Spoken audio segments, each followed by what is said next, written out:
What if I told you that the most powerful rulers in human history were not just kings, but living gods? That one human being controlled religion, law, war, and even the invisible balance of the universe itself. That millions of people woke up every morning believing their survival depended on the heartbeat, the breath, and the will of a single man. Who were the pharaohs, really? Divine beings carved in gold, brilliant political masterminds, or prisoners trapped inside their own power? Stay with me. Because the truth is darker, deeper, and far more human than the legends ever dared to admit. Who were the pharaohs, really? Not the frozen statues staring endlessly into eternity. Not the polished golden masks glowing under museum lights. Not the stiff, perfect figures carved into temple walls. The real pharaohs. Men and women who woke up every morning under the weight of an entire civilization, who felt the desert heat on their skin, who heard the whispers of courtiers behind silk curtains, who tasted fear, ambition, pride, loneliness, and doubt, just like any human being, except their decisions shaped the fate of millions. To understand the pharaoh, you must first understand one fundamental truth. In ancient Egypt, the pharaoh was not simply a king. He was a god walking among humans, not a symbol, not a metaphor, not a ceremonial title, a living god, the son of Ra, the living form of Horus, the bridge between the visible world and the invisible universe. When the sun rose over the Nile, it confirmed his divine power. When the river flooded its banks and nourished the fields, it validated his authority. When crops grew tall and full, it meant the gods were satisfied with his rule. Every natural cycle became proof of his legitimacy.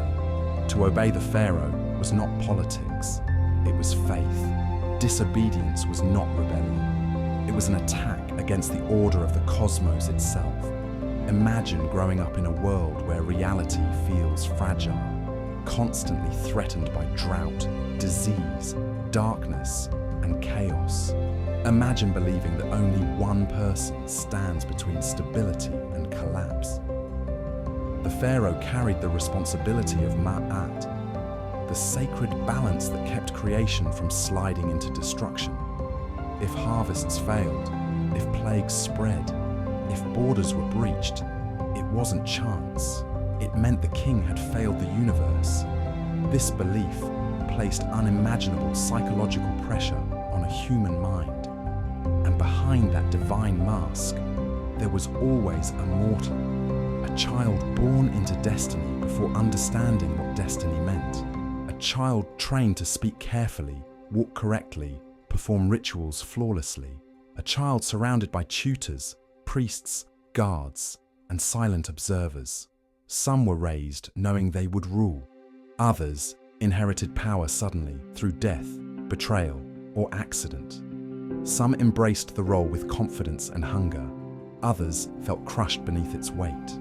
Many never had the chance to be ordinary. Some pharaohs shaped history in visible, monumental ways. Khufu raised the Great Pyramid, transforming the horizon into a declaration of eternal power. Hatshepsut reshaped royal identity itself, presenting herself as king in a world dominated by men. Ramses II filled Egypt with colossal statues of his own face, rewriting memory in stone and shadow. They understood something modern leaders still understand. Power is also a story. Every relief carved into temple walls was propaganda. Every inscription carefully exaggerated victories, minimized defeats, and immortalized loyalty. History was written by those who commanded the stonecutters. But behind the monuments were complicated realities. Not all pharaohs were wise. Not all were strong. Some were indecisive. Some were cruel. Some were paranoid, seeing enemies in every shadow. Absolute power breeds both confidence and fear. Palace corridors carried secrets. Poison cups changed hands. Whispers traveled behind painted columns. Alliances shifted like desert sand. Royal families were entangled in political marriages.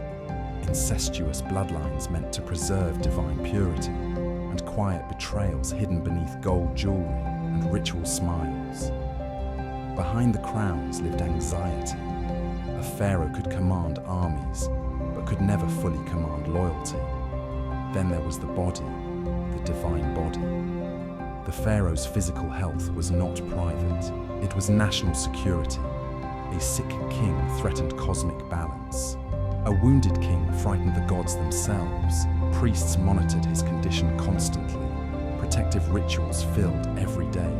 Medicine blended with magic, herbs with incantations, surgery with prayer. But flesh remains flesh. Even divine flesh bleeds. Bones break. Infections spread. Pain cannot be prayed away forever. Tutankhamun, crowned as a child, struggled with illness and deformities caused by generations of royal inbreeding. He walked with difficulty. He suffered repeated injuries. He died before reaching adulthood. Gold could not save him from biology, and death was not the end of a pharaoh's authority. It was the beginning of another role. The body had to be preserved so perfectly that the soul could recognize itself across eternity. Organs were removed, purified, stored in sacred vessels. The brain discarded, the heart preserved as the center of memory and judgment. Layers of linen wrapped the body like armor. Amulets protected every vulnerable point. Spells covered walls, coffins, and corridors. Priests performed rituals that lasted weeks, sometimes months. This was not burial, it was transformation. The tomb was not a resting place. It was a machine designed for resurrection, a launch chamber aimed at the stars. The pharaoh would travel with the sun god, rule among divine beings, and continue guarding Egypt from unseen realms. Death magnified power. But here is the uncomfortable question. If pharaohs were truly divine, why did Egypt sometimes fall apart? Why did kingdoms fracture? Why did temples burn? Why did foreign invaders conquer sacred land? Because beneath the divine theatre, pharaohs were human. They misjudged enemies. They trusted dangerous advisors. They acted out of pride, fear, or desperation. Some attempted radical change. Akhenaten rejected thousands of years of religious tradition and elevated a single solar god above all others. Temples closed. Priests lost authority. Art became strange, intimate, unfamiliar. Society trembled. After his death, his memory was erased. His name chiseled away from walls. His revolution buried. Even gods could be deleted from history. Time continued its quiet work. Thousands of pharaohs ruled across 3 millennia. Most vanished into dust. Tombs collapsed. Pyramids eroded. Names disappeared into broken stone. So who were they really? Not simply kings. They were living myths, political engines, religious anchors, human experiments in absolute power, worshipped yet isolated, surrounded by luxury yet imprisoned by expectation, feared yet desperately human. They lived inside ceremonies. They died inside rituals. Their identities dissolved into symbols long before their bodies failed. They were human beings forced to become legends while still breathing. And that is why they still haunt our imagination, because they ask a dangerous question. What happens when society gives one person unlimited authority and calls it sacred? What happens to truth, to compassion, to accountability? And what happens to the human mind behind the crown? The pyramids and temples remain. But the real legacy of the pharaohs is a mirror. Power can create miracles. Power can organize civilizations. Power can convince humans they are immortal.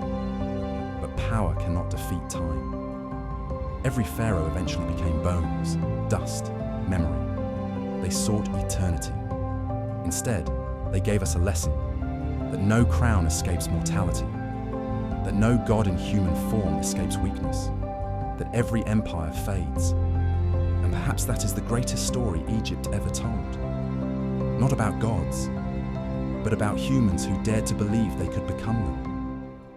And in that belief, we still recognize ourselves.